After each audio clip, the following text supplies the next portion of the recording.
Imagine the scenario. Your horse steps on something small, maybe a nail, maybe a shard of glass. Hmm. And your first thought might just be, oh, it's just a little cut. Right. Seems minor. But beneath that hoof surface, there's this incredibly complex anatomy. And that tiny puncture, it can become a genuine life or death situation almost instantly. It really can. And that's what we're diving into today, the hidden dangers of equine foot punctures. Yeah, we want to look at why these injuries, which seem so common, are actually so serious. How vets diagnose them, and the kind of, well, aggressive treatments needed to save a horse's limb, maybe even its life. Exactly. We've run on quite a few comprehensive vet articles, some really solid research on diagnosis and treatment of these punctures. Our goal here is really to shift how you might perceive what looks like a simple wound. Hopefully give you some aha moments about the biology involved and why getting fast, advanced vet care is just crucial. Absolutely non-negotiable. So let's start with that classic street nail scenario. It sounds almost mundane, but it escalates fast. We're talking about a puncture, right? Right. To the sole or the frog of the hoof. Yeah, that V-shaped part. Could be a nail, a screw, glass, even a sharp piece of wood or a thorn. Anything sharp, basically. And the immediate threat isn't just the hole itself, is it? It's what gets carried in. Precisely. That object drags in dirt, manure, soil, rust, maybe, Right. deep into the foot. And that contamination immediately kicks off a severe infection, often one that spreads incredibly quickly. Right. And there's this weird initial phase sometimes, isn't Yeah. there? The horse might be acutely, really lame at first. Oh yeah, hopping lame sometimes. But then, sometimes, maybe within an hour or two, they seem better. Yeah, it's deceptive. That initial comfort can give a false sense of security. But what's actually happening is the superficial wound might be starting to close up. Sealing the infection in. Exactly. It traps all that purulent discharge deep inside, and then the lameness often comes roaring back, even worse than before. Okay, let's unpack this. Why is this seemingly small wound such a dire emergency, especially when it might look like it's improving for a bit? Well, what's fascinating and frankly terrifying from a medical standpoint is the density of critical structures packed inside that rigid hoof capsule. It's not just a block of horn. Not at all. Think of it almost like a biological minefield. It's an amazing piece of natural engineering, but its very design makes it incredibly vulnerable to this kind of injury. It's not just skin deep. It's a crisis waiting to happen. So when you say medical minefield, what are we actually talking about? What's inside that hoof right near the surface that's so vulnerable? Okay, so right there you've got bones. The coffin bone, that's P3, the final bone in the leg, and the navicular bone, a little shuttle-shaped bone behind it. Right. Then there are crucial soft tissues. The deep digital flexor tendon, the DDFT, which runs down the back of the leg and attaches to the coffin bone, and the digital cushion, sort of a shock absorber. But the really critical ones are the synovial structures. Yes, that's where things get really high stakes. These are fluid-filled sacs and sheaths. They act like lubrication systems for the joints and tendons. Like grease fittings, almost. Sort of, yeah. You've got the coffin joint itself, the distal interphalangeal joint, or DIP joint. You've got the navicular bursa, which cushions the DDFT as it runs over the navicular bone, and the digital flexor tendon sheath, which surrounds the tendon higher up. And if one of those gets punctured, I'm guessing infection in a fluid-filled space is bad news? It's catastrophic. Penetration means contamination, and infection in those spaces, septic arthritis in the joint, septic tenosynovitis in the tendon sheath, septic bursitis in the bursa, it can destroy cartilage incredibly quickly. And that damage is permanent. Often, yes, irreversible, leading to chronic, severe lameness. Sometimes the pain is so bad, euthanasia becomes the only humane option. Wow. And you mentioned earlier the wound often seals over at the surface, which sounds good, but you're saying it makes things worse. Much worse. It creates the perfect storm, really. That sealed surface cuts off the oxygen supply deep inside.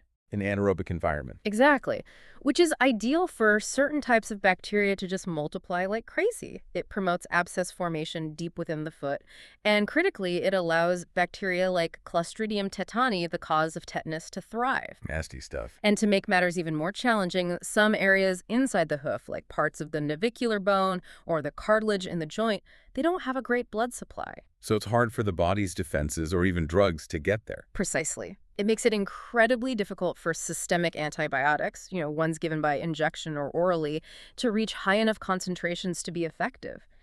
and it hinders the body's own immune system from clearing the infection. Which really underscores the core message, doesn't it? It does. Any penetrating wound to the hoof has to be treated as a serious medical emergency. Full stop. Absolutely. Yeah. Okay, so that urgency brings us straight to the critical first steps. And for any horse owner listening, this next point is maybe the single most important piece of advice.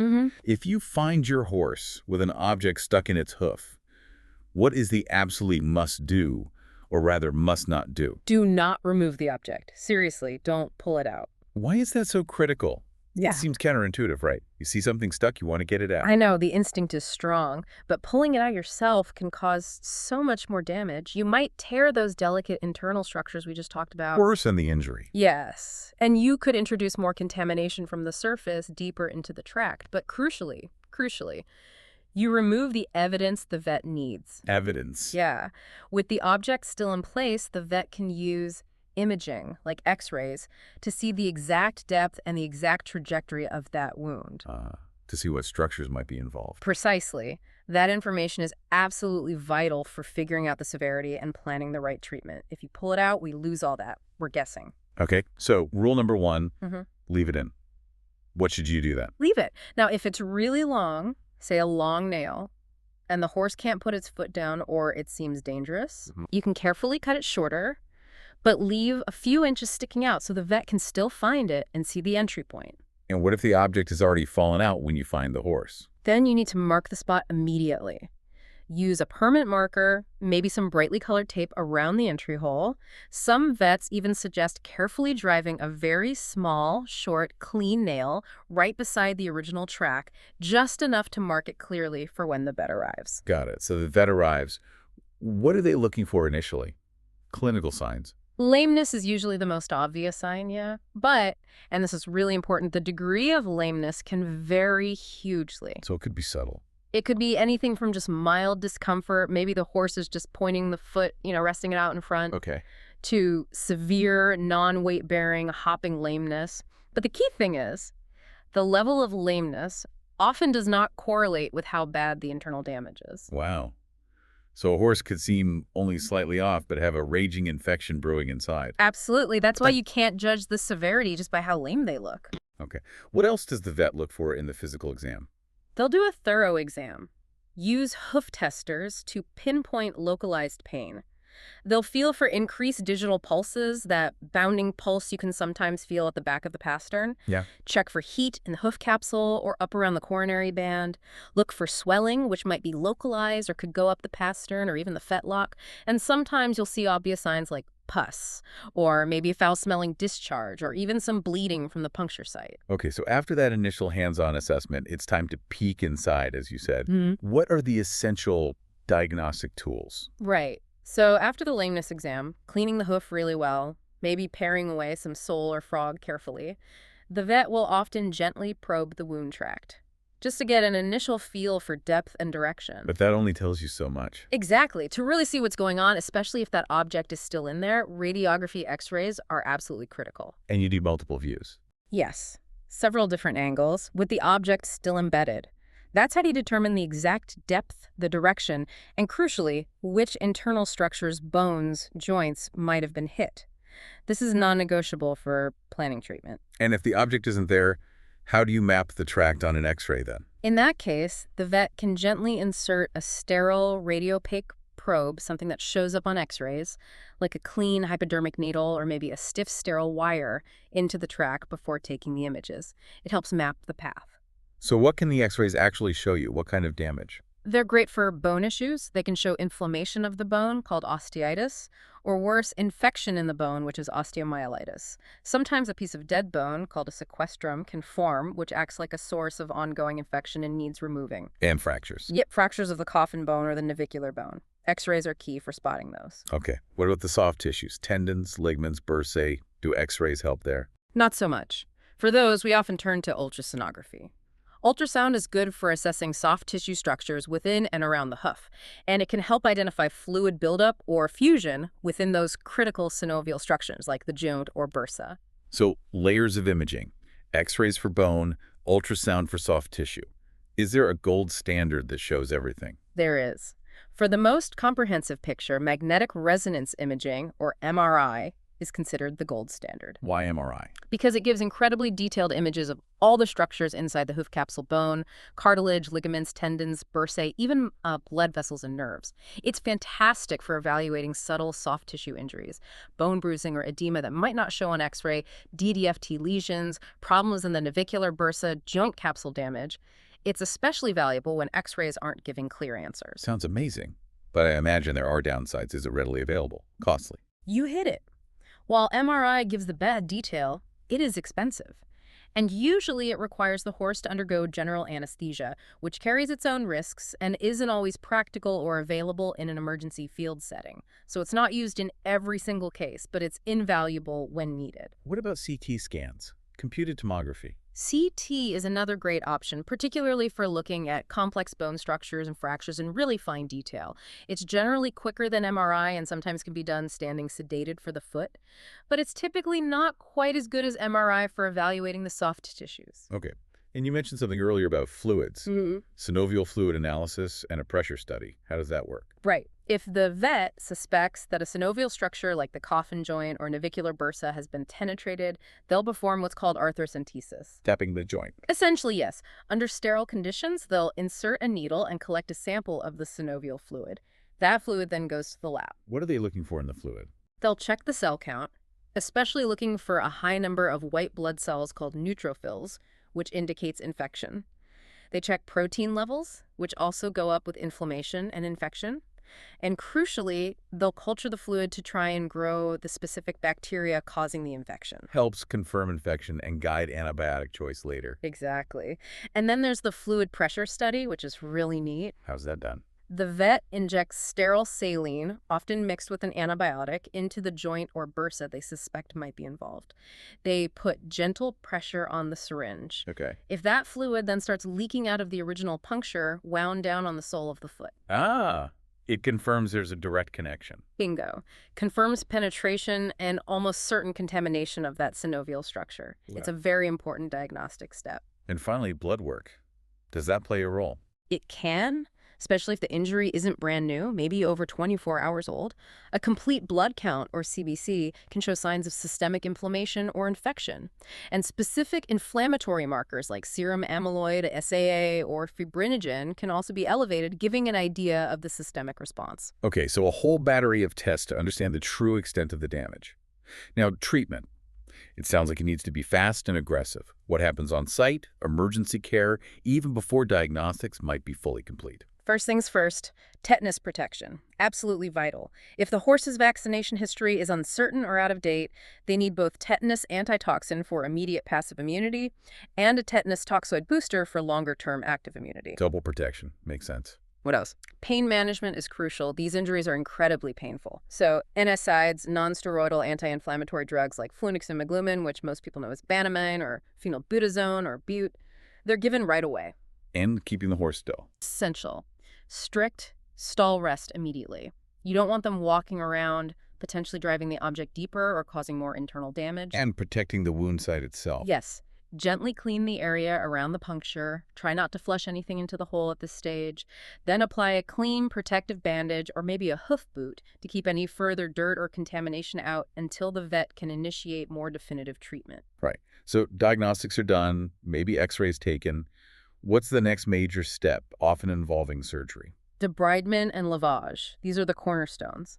Once the vet knows the path and depth, if the object is still there, it's carefully removed under controlled conditions. Okay. Then the wound tract itself needs to be surgically explored. This usually means enlarging the opening and meticulously debriding the tract. Debriding means? Removing all the dead, contaminated, or damaged tissue. You need to get back to healthy bleeding tissue to allow proper healing and drainage. This is often done under general anesthesia, sometimes with a tourniquet on the limb to control bleeding and allow the surgeon to see clearly. And if those synovial structures, the joints or bursae, are involved, you mentioned lavage. Yes. Aggressive lavage, or flushing, is mandatory if a synovial structure is breached. We're talking large volumes, often 10, 20 liters or even more of sterile saline solution flushed through the joint or bursa. Wow, that's a lot of fluid. It is. The goal is to physically wash out as much bacteria, debris, and inflammatory gunk as possible. This is often done using arthroscopy keyhole surgery, which allows visualization inside the structure while flushing, or sometimes through an open incision, an arthrotomy. After flushing, antibiotics are usually infused directly into the structure. And what if the x-rays showed bone infection, osteomyelitis? Then that infected bone also needs to be surgically debrided. The surgeon has to remove the diseased bone right back to healthy bone tissue. So surgery deals with the physical damage and contamination. Then comes the fight against any remaining bacteria. Exactly. Antimicrobial warfare. Broad-spectrum systemic antibiotics are started immediately, even before culture results are back. Common choices might be a combination like penicillin and gentamicin, or maybe ceftiofur. Covering lots of bases initially. Right, and the choice might be refined later based on what bacteria grows from the synovial fluid or tissue samples and what it's sensitive to. It's also really important to include drugs that target anaerobic bacteria, those ones that thrive without oxygen. So things like penicillin again or metronidazole are often part of the plan. You mentioned earlier that blood supply can be an issue. Is there a way to get higher concentrations of antibiotics right to the foot? Yes, particularly in severe or difficult cases, a technique called regional limb perfusion, or RLP, can be incredibly useful. How does RLP work? Basically, a tourniquet is applied higher up the leg, above the hock or knee. Then, a high dose of an antibiotic, often something potent like amikacin, is injected into a vein below the tourniquet. So it floods the lower limb. Exactly. It traps that high concentration of antibiotic right in the affected area, bathing the tissues, including the foot, for about 20-30 minutes. It achieves much higher local concentrations than you could get with systemic doses alone. Clever. And you also mentioned injecting antibiotics directly into the joint. Yes. Intra-articular antibiotics are commonly injected directly into the joint or bursa, usually right after the lavage procedure, again, targeting the infection right at the source. Okay, so surgery, systemic antibiotics, maybe RLP, intra-articular drugs. What about the day-to-day care of the hoof itself during recovery? That's crucial too. After the surgical debridement, the foot often needs ongoing care to encourage drainage and fight infection. Poulticing is common. Like with Epsom salts? Yeah, Epsom salts or sometimes ixthymol, which is a black tarry drawing salve. The idea is to draw out infection and keep the drainage pathway open. Poultices usually need changing frequently, often daily or even twice daily at first. What about soaking? Soaking the foot in dilute antiseptic solutions like chlorhexidine or povidone iodine can also be part of the routine. Or sometimes just flushing the clean wound tract daily. And protecting that debrided area on the sole must be very sensitive. Absolutely. Protecting the sole is vital. Often a special shoe is applied that has a removable plate covering the sole. It's called a hospital plate or a treatment plate. Ah, so you can take the plate off for treatment. Exactly. It allows daily access for cleaning, soaking, or repacking the wound, but protects the vulnerable sole the rest of the time. Packing the wound. Yes, the surgically created drainage tract might be packed, often with sterile gauze soaked in an antiseptic or an antibiotic ointment. This helps keep it open and encourages healing from the inside out, preventing it from sealing over too quickly at the surface again. And throughout all this, Strict, non-negotiable stall rest, absolutely essential. Any movement can disrupt healing, cause further trauma, or recontaminate the site. And ongoing pain management, usually continuing with NSAIDs as needed, maybe even stronger opioid analgesics if the pain is particularly severe initially. it sounds like an incredibly intensive process. Surgery, multiple medications, daily treatments, strict confinement. It is. It requires significant commitment from the veterinary team and the owner. So after all that, Yeah. the big question, what's the prognosis? What does this all mean for the horse's future? It's highly variable. The outcome really depends on several key factors. Probably the most important are the location and depth of the original puncture. Okay, so if it was just superficial. But the puncture only involved the insensitive sole, didn't hit any of those deep structures we talked about. Then with prompt treatment, opening it up, cleaning it, basic foot care, the prognosis is generally excellent, often a complete recovery and return to full work. But it gets more complicated if it goes deeper. Definitely. If the puncture involves the frog, especially the central part, the central sulcus, the prognosis immediately drops to guarded, maybe even poor.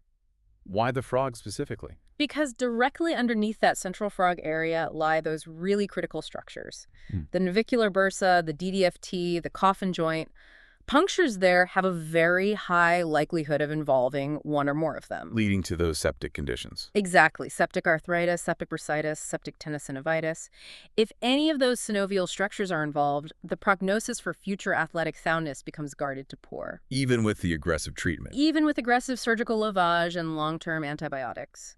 The potential for permanent damage, like cartilage destruction or scarring and fibrosis within the tendon sheath or bursa, is just very high. Survival chances are often fair, but returning to previous levels of performance can be difficult. Some studies show success rates, meaning return to full soundness, as low as maybe 36% when these structures are involved. Only about a third potentially making a full athletic recovery. That's sobering. It really is. It highlights the severity. And what if bone is involved? Osteomyelitis or sequestrum? Also guarded to poor. Bone infections are notoriously difficult to clear completely in horses.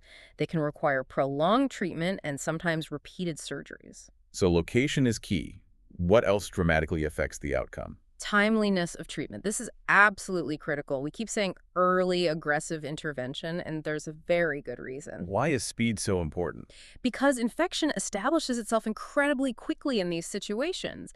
Even a delay of just 6 to 12 hours between the injury happening and effective treatment starting can significantly worsen the prognosis. Just hours. Yes, that's how fast bacteria can multiply and start causing irreversible damage, especially within those vulnerable synovial structures or bone. It truly is a race against time. Are there other factors that can influence things? Sure, the type of foreign object can matter. Something heavily contaminated, like manure-caked wood or a rusty nail, might introduce more aggressive bacteria than, say, a clean piece of glass. Makes sense. The development of complications is a big one. A major risk is laminitis developing in the opposite limb. From taking all the weight. Exactly. Compensatory weight bearing can lead to support limb laminitis, which is a devastating complication in itself. Also, if the infection proves resistant to antibiotics, or if there's a very severe soft tissue damage alongside the puncture, that obviously worsens the outlook. And the owner's role. Owner compliance is absolutely paramount. Following the treatment plan diligently, the daily wound care, giving medications correctly and on time, enforcing that strict stall rest, it all plays a huge role in achieving the best possible outcome. It's a team effort. So summing it all up, the core warning really holds true. Absolutely. Every single foot puncture in a horse needs to be treated as an emergency until proven otherwise. Owners, Yeah. leave the object in place. If it's there, call your veterinarian immediately. Keep the horse as still as possible. And understand that prompt, aggressive veterinary care, which often involves advanced imaging like X-rays or ultrasound, and potentially surgery like debridement and lavage, offers the best chance, sometimes the only chance, for saving the horse's soundness and maybe even its life. It's been quite a journey today, hasn't it? Right. We've seen how something that looks so minor, just a hole in the hoof, actually opens up this hidden world of complex anatomy and immediate microbial threat. Understanding those layers, the bones, the tendons, the joints, the bursae, all packed in there, and the precision needed for diagnosis and treatment, it really does change how you look at these injuries. It really does. What seems simple on the surface is rarely simple underneath. That's often true in biology, isn't it? It is. And that leads us perfectly into our final thought for you, the listener, to ponder. What structures, or maybe complexities, hidden beneath the surface of seemingly simple everyday issues or tasks in your own life, or perhaps your own field of work? What might you be overlooking? And what important actions or interventions might be getting delayed simply because the true depth and complexity aren't recognized right away?